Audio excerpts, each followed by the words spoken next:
नमस्कार नमस्कार मेरे साथियों, इस फेसबुक लाइव प्रोग्राम से जुड़े हुए शिक्षक साथियों, साथ ही मेरे बेरोजगार साथियों।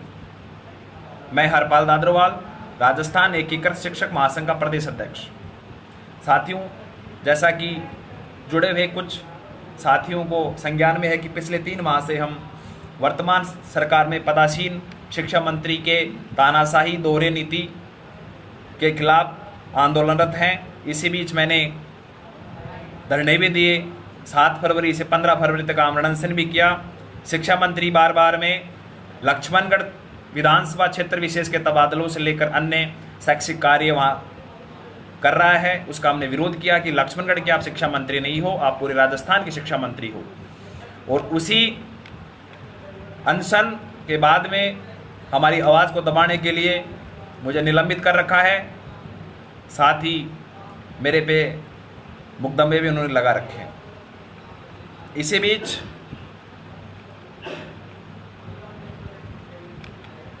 हमारा तबादलों को लेकर आंदोलन निरंतर जारी है। लेकिन मैं आज बात करूंगा उपचुनावों को लेकर। राजस्थान एकीकृत शिक्षक महासंघ ने उपचुनावों के अंदर कांग्रेस को वोट न देने का एक अभियान शुरू कर रखा है और जल्द ही हम प्रेस वार्ता के माध्यम से तीनों उपचुनाव, तीनों विधानसभाओं में कांग्रेस पार्टी को वोट न देकर इनकी दोहरी नीति, तानाशाही नीति और जो बेरोजगार और शिक्षकों के साथ में ऐसा कर रही हैं, उनके खिलाफ आक्रोश को व्यक्त करना चाह रहे थे और हम कर भी रहे हैं। साथियों, तीनों उपचुनावों में राजस्थान भर के प्रदेश के बेरोजगार साथियों ने एक विजन खड़ा किया कि हम उपचुनावों के अंदर वर्तमान सरकार जो बेरोजगारों के साथ में कर रही है, लगभग 16-17 वैकेंसीज हैं, उन वैकेंसीज को अटका के रखी हैं। कुछ वैकेंसीज कांग्रेस काल की हैं। जब मैं बेरोजगार हुआ करता था हम बेरोजगारों के लिए लड़ा करते थे। उसी समय की कुछ भर्तियां वर्तमान में प्रासंगिक हैं, आज वो कोर्ट में अन्य माध्यम में चल रही हैं। लेकिन साथियों, हमें बड़ी खुशी हुई कि उपचुनावों के अंदर राजस्थान का बेरोजगार राजनीतिक रूप से जाग चुका है और जिस प्रक्रिया के माध्यम से इन मंत्रियों को, इस पार्टी को सत्ता का नशा मिला हुआ है, उसी प्रक्रिया में जाकर यदि राजस्थान का बेरोजगार राजनीतिक चेतना के साथ में इनको इनकी वास्तविकता का परिचय कराएगा, हम बड़े उत्साहित थे। लेकिन साथियों, आपने देखा होगा तथाकथित बेरोजगार नेता के द्वारा बिना बेरोजगारों से पूछे, बिना बेरोजगारों के एक सर्वे किए हुए उपचुनाव में कांग्रेस पार्टी को समर्थन दे दिया। बड़ी विडंबना की बात है कि उपचुनाव में जहां एक और बेरोजगार कांग्रेस का विरोध लगातार कर रहे हैं, कई सोशल मीडिया, फेसबुक पर कई सर्वे आ रहे हैं, उनमें बेरोजगार पूर्णतः कांग्रेस पार्टी के खिलाफ हैं। साथियों, मैं मुख्य रूप से चर्चा करना चाहूँगा, जो अभी मेरा पिछला 2 दिन पहले मैंने फेसबुक लाइव किया था, उसमें मैंने कुछ प्रश्न किए थे। उन प्रश्नों के आधार पर आज मेरे 4 तारीख की डेट में मेरे से प्राप्त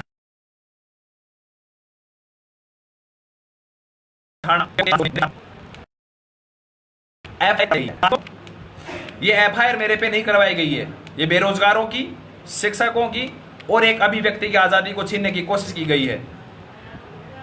ये एफआईआर उस तथाकथित नेता के द्वारा अपने आकाओं को खुश करने के लिए करवाई गई है और मैं इस एफआईआर से डरने वाला नहीं हूं, क्योंकि मैंने कोई गुनाह नहीं किया। मैंने केवल प्रश्न पूछे थे और वो प्रश्न फिर मैं पूछ रहा हूं। साथियों, जो लोग उस समय नहीं जुड़े थे उनको आज मैं बताना चाहूँगा कि वास्तव में हमने उस फेसबुक लाइव में क्या कहा था। साथियों, जो भी साथी जुड़े, एक बार सभी शेयर कर दीजिए जिससे अधिक लोग जुड़ पाएं और वास्तविकता हमारे सामने हो। साथियों, मुद्दा स्टार्ट होता है बीएसटीसी बीएड के प्रकरण से। बीएसटीसी बीएड के प्रकरण में तथाकथित नेता आपके बीच में आकर कहता है कि मेरे जब तक जान है, जब तक मैं बीएसटीसी में बीएड वालों को शामिल नहीं होने दूंगा। साथियों, खैर कोर्ट का आदेश आया, बीएसटीसी में बीएड वाले शामिल हुए। उसके बाद में 22 गोदाम 16 सूत्रीय मांग पत्र, जो भी मांग पत्र उसको लेकर धरना दिया गया, लंबा धरना चला। बेरोजगार के साहस, और मेरी जो बहनें वहां बैठी थी उनको मैं साधुवाद देता हूं, धन्यवाद देता हूं। उन्होंने बहुत ही शानदार संघर्ष का परिचय दिया। लेकिन साथियों, बजट के पहली रोज, जिस दिन बजट पारित होने वाला था, उसके पहले रात को ऐसा क्या घटनाक्रम घटता है कि बिना बजट का इंतजार किए हुए, साथियों सोचने वाली बात है, कोई धरना प्रदर्शन समाप्त होता है तो उसका एक आधार होता है। यदि यही धरना प्रदर्शन बजट के बाद में समाप्त होता तो हम मान सकते थे कि बजट में हमारी मांगे मान ली गई। लेकिन बजट आने से एक दिन पहले रात में धरना समाप्त कर दिया जाता है, रात को 1 या 2 बजे। साथियों, धरना समाप्त किया गया। अधिकांश जो धरने में बैठी थी उनकी बिना राय मशवरा करने, काफी बहनें, कुछ वीडियोस हैं उनमें कह रही थी कि मैं धरना समाप्त नहीं करना, वो नहीं करना, लेकिन धरना समाप्त कर दिया गया और बात कही गई कि हमारा समझौता हो गया। साथियों, यदि समझौता हो गया तो समझते कि लिखित कॉपी कहां थी। मैंने यही मांग पहले की थी, आज की। माना कि आपकी लिखित समझौता हो गया, बहुत बढ़िया बात है, आपने धरना समाप्त कर दिया, लेकिन आपको बजट का इंतजार करना चाहिए था। बजट का इंतजार नहीं किया, समझौता हो गया। जब आपका उस समय समझौता हो गया, 4 रोज बाद में ही राजस्थान के बेरोजगारों को यह संदेश दिया गया कि हम उपचुनाव में कांग्रेस पार्टी का विरोध करेंगे। तो साथियों, या तो वो समझौता नहीं हुआ, यदि समझौता हुआ तो उस समझौते के बाद में उपचुनाव में जाने की कहां से बात आ गई। चलो, सरकार से जो समझौता हुआ वो लिखित में हमारे सामने नहीं आया कि क्या समझौता हुआ, किन भर्तियों को लेकर समझौता हुआ। आक्रोश था, उपचुनाव में चले गई। बहुत उम्मीद थी, आशा थी कि उपचुनाव में कांग्रेस पार्टी को राजनीतिक चेतना के साथ में बेरोजगार मात देंगे, लेकिन राजनीतिक चेतना बेरोजगारों की एक उबाल खाई रही थी और लोग जुड़ रहे थे। बेरोजगार एक साथ हो रहे थे, दृढ़ संकल्पित थे कि हमें इस सत्तासीन तानाशाही जो हमारी बेरोजगारों की बात नहीं सुन रही, उसको चुनाव में हराना है। साथियों, हमारे शिक्षक संघ भी बहुत ही गहन मंथन करने के बाद में एक नतीजे पे पहुंचे थे। जहां तक बात करूं मैं हमारे संगठन की, हमने ये कहा था कि जल्द ही चुनाव के नजदीक 10 से 12 तारीख के आसपास तीनों विधानसभाओं में जाकर हम प्रेस वार्ता के माध्यम से कांग्रेस पार्टी को, क्योंकि उन्होंने सिर्फ लक्ष्मणगढ़ विधानसभा के तबादलों से लेकर अन्य जो तानाशाही रवैये से निर्णय लिए जा रहे हैं उनके खिलाफ शिक्षकों में भी आक्रोश था। हमारा यह था कि हम तीनों उपचुनावों में जाकर प्रेस वार्ता के माध्यम से बेरोजगार प्रत्याशी को समर्थन देंगे। हमारी बहुत काफी विस्तृत चर्चा हो चुकी थी, लेकिन साथियों, नामांकन वापसी के अंतिम दिन बिना बेरोजगार से पूछे हुए तथाकथित नेताजी से मैं ये पूछना चाहता हूं कि हर बात पे आप लाइव आ जाते हो, एक बार आपको लाइव आके पूछना चाहिए था कि मेरे पास में ये प्रपोजल आ रहा है, मेरे पास में ये समझौता की बात आ रही है, क्या मैं समझौता कर लूं? आपने सीधा एक छाया चित्र फोटो शूट करवाया और फेसबुक पे डाल दिया। साथियों, उस फेसबुक पे छाया चित्र फोटो शूट की जगह यदि लिखित समझौता होता तो हमें कोई समस्या नहीं थी। आपको पहले पूछना चाहिए था कि आपने किस प्रक्रिया, किस समझौते के माध्यम से यह उपचुनाव में नामांकन वापसी का निर्णय लिया। क्या यह आपका अधिकार नहीं था?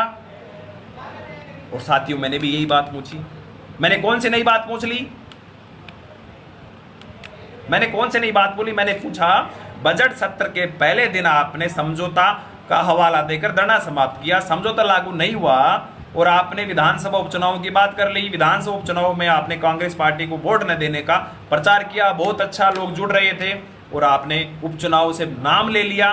नाम लेना कोई बड़ी बात नहीं है, वास्तविकता है। लेकिन जब आप हर मुद्दे पे लाइव आते हो, आपको कम से कम लाइव आकर लोगों से पूछना चाहिए था कि हमें उपचुनाव नाम वापस लेना चाहिए, नहीं लेना चाहिए। कौन सी कोर कमेटी से आपने निर्णय ले लिया?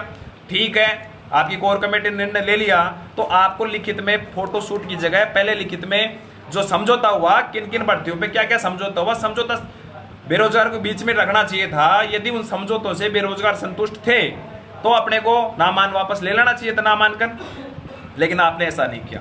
जब आपको प्रश्न पूछा गया, आपने मानहानि का मुकदमा मेरे खिलाफ किया, मैं मुकदमा लड़ने के लिए तैयार हूं। यह मुकदमा मुझे पता है आपने नहीं किया। यह मुकदमा तानाशाह सरकार और तानाशाह सोच रखने वाले सत्तासीन लोगों ने आपके माध्यम से हमारी आवाज को दबाने के लिए किया गया है। साथियों, जो मुझे बोल रहे हैं कि आप शिक्षक हो, शिक्षक का काम कीजिए, बेरोजगारों से क्या लेना है। अरे साथियों, मैं भी बेरोजगार था, आज मेरे भी परिवार से लेकर मेरे यार दोस्त, मेरे मिलने वाले बेरोजगार हैं, उनकी लड़ाई लड़ेंगे।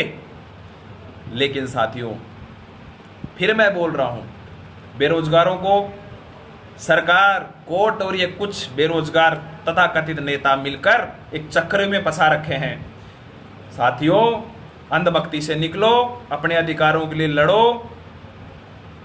प्रश्न पूछना कोई गैर वाजिब थोड़ी है, हमने तो प्रश्न ही पूछा था। मैं आपसे निवेदन कर रहा हूं, चाहे वो बेरोजगार नेता जो कोई भी हो, आपको प्रश्न पूछने चाहिए थे कि हमने ये किया, आपने नामांकन वापस लिया, आपने समझौता किया, लिखित में क्या है क्या नहीं है।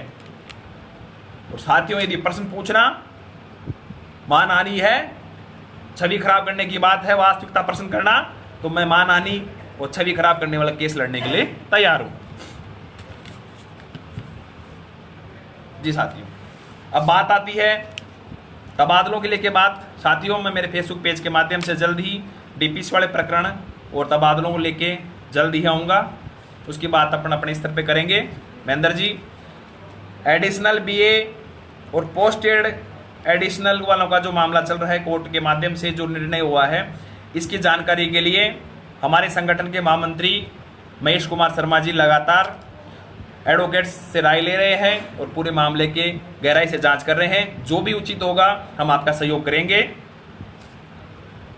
सबसे जो मुख्य विषय है उस पे यह है कि विद्या संबल योजना के नाम पर जो सरकार नई वैकेंसीज को बंद करना चाहती है, उस नई वैकेंसीज, आप यदि खाली पद हैं, तर्क दे रही है सरकार की खाली पद हैं, खाली पदों पर गैस फैकल्टी के रूप में आप शिक्षक लगाओगे, विशेष तौर से कंप्यूटर शिक्षकों की बात आ रही है, तो कंप्यूटर शिक्षक आप कैडर बनाकर कंप्यूटर शिक्षकों की स्थायी नियुक्ति कर दो।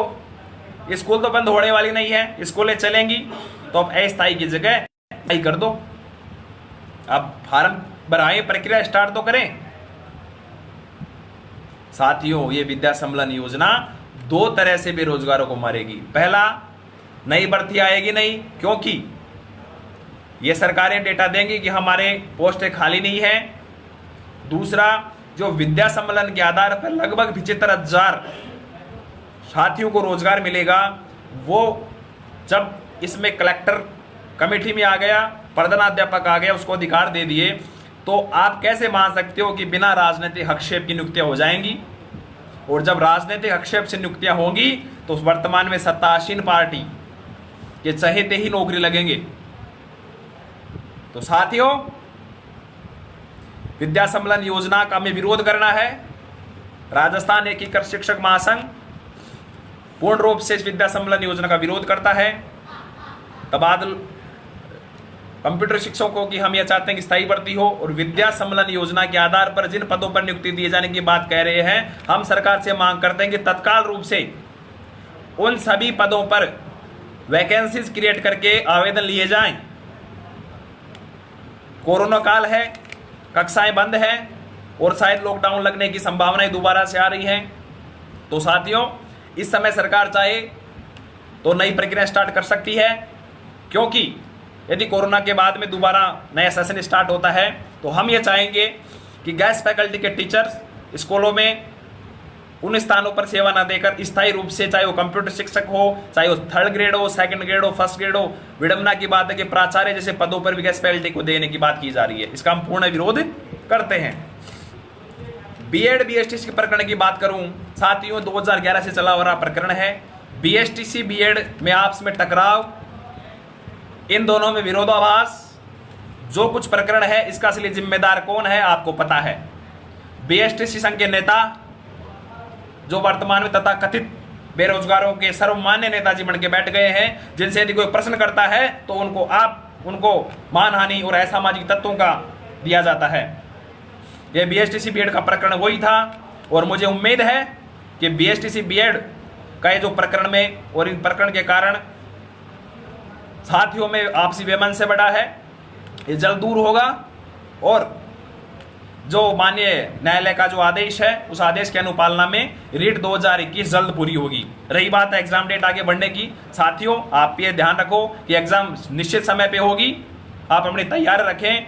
जो साथी और जो ये कथाकथित बेरोजगार नेता पदवर्दी की बात कर रहे हैं, आप उनके झांसे में ना आए और आप केवल अपनी तैयारी पे ध्यान रखें। सरकार को लगेगा क्योंकि आर्थिक स्थिति कोरोना के कारण वित्तीय स्थिति बहुत कमजोर है, तो पदवर्दी की संभावना ना की बराबर है। आप तो यह ध्यान रखें 31,000 पोस्ट जो भी पोस्ट हैं वही पोस्ट हैं, यदि पदवर्दी होती है तो आपके लिए ये एक प्लस पॉइंट रहेगा, लेकिन आप अपनी तैयारियां पूर्ण रखें। एग्जाम 20 जून को जो भी डेट दी गई है तभी होगी, 31,000 पद होंगे। दूसरा, जयपुर जिले के साथ कुछ जिलों में तृतीय श्रेणी 2018 रीट वालों का स्थायीकरण नहीं हो रहा। इस संदर्भ में मेरे विशेषकर मैं जयपुर जिले की बात करूंगा।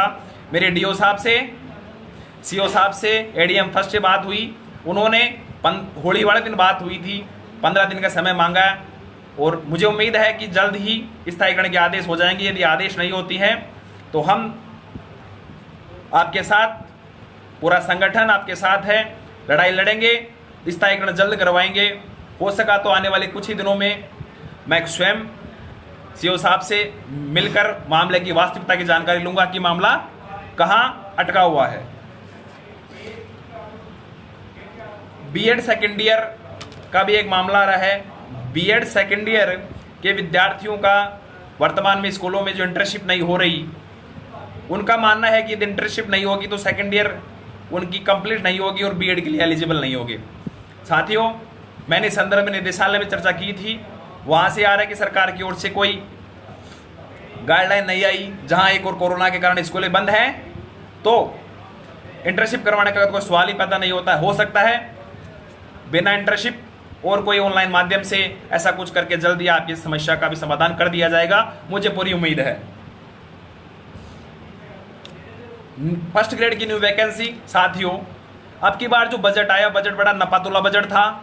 यह बजट पूरा पढ़ने के बाद में, विशेषकर शिक्षा के क्षेत्र में देखने के बाद में, मैं आज तक ये सोचता हूं कि पहली बार मैंने ऐसा बजट देखा है जिस बजट में किसी भी वैकेंसीज की घोषणा नहीं हुई। तो साथियों, फर्स्ट ग्रेड की वैकेंसी की वैसे घोषणा हो चुकी है। जब फर्स्ट ग्रेड की एग्जाम डेट बढ़ाने के लिए भाई असलम और जो जिनके साथ में सरकार का समझौता हुआ था उसमें रीट और फर्स्ट ग्रेड की 3,000 की वैकेंसी थी। तो फर्स्ट ग्रेड की वैकेंसी की घोषणा वैसे हो रखी है, पब्लिक डोमेन में है, न्यूज़पेपर में आई हुई है।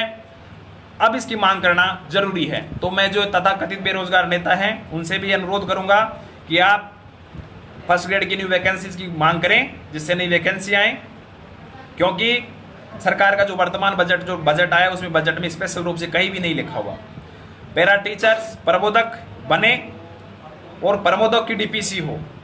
यह भी एक मुद्दा है, इस पे भी सरकार को अमल करना चाहिए। साथियों, सबसे महत्वपूर्ण बात यह है कि अपनी आवाज़ उठानी चाहिए और वास्तविक जो आवाज़ उठाएंगे, मुझे पता है सत्य परेशान जरूर होता है, संघर्ष करना पड़ेगा और एक क्या 1000 मानहानि के मुकदमे दर्ज करवा दो, मैं आवाज़ उठाऊंगा, मैं प्रश्न करूंगा कि बेरोजगारों के साथ में आपने ये जो धोखा किया है वो क्यों किया, आपसे दिल समझौते हुए तो लिखित में कहाँ है। फर्स्ट ग्रेड की न्यू वैकेंसी की बात कह रहे हैं कि घोषणा हो रखी है घनश्याम जी, और मांग करेंगे। अन्य जो कथाकथित बेरोजगार नेता हैं उनसे भी कह रहे हैं कि आप भी मांग करें फर्स्ट ग्रेड की 3,000 की वैकेंसी की बारे में। विद्या सम्मेलन योजना के आधार पर गेस्ट फैकल्टी का पूर्ण विरोध करना है। इसके लिए ट्विटर से लेकर सोशल मीडिया से लेकर यदि सड़कों पे आना पड़ेगा तो सबसे पहले आपका ये भाई, आपका ये मित्र सड़कों पे आएगा। बहुत बहुत धन्यवाद साथियों। मेरा ये फेसबुक लाइव पे आने का जो मकसद था वो यही था कि जो मेरे खिलाफ एफआईआर करवाई गई है उन एफआईआर के कारण क्या थे मैंने आपसे बता दिया कि मैंने सिर्फ प्रश्न किया था। यदि प्रश्न करना अपराध है तो मैं ये मानहानि का मुकदमा सहने के लिए तैयार हूँ। धन्यवाद साथियों, बहुत बहुत धन्यवाद। शुभ रात्रि।